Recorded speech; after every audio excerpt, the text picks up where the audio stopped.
சிவகங்கை மாவட்டத்தோட கடைக்கோடி பகுதியில் உள்ள சிங்கம்புணரி சுற்றுவட்டாரத்துல ஏராளமான கிராமங்கள் இருக்கு.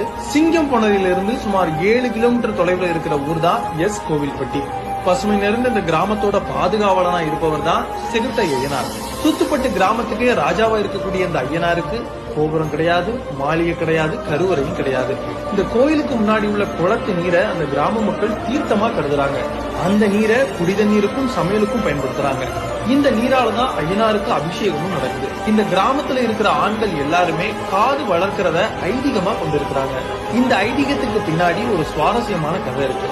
இந்த கிராமத்துடைய முன்னோர்கள் வள்ளிக்கிழங்க தோண்டும் போது செகுட்ட ஐயனார் கிடைச்சிருக்காரு.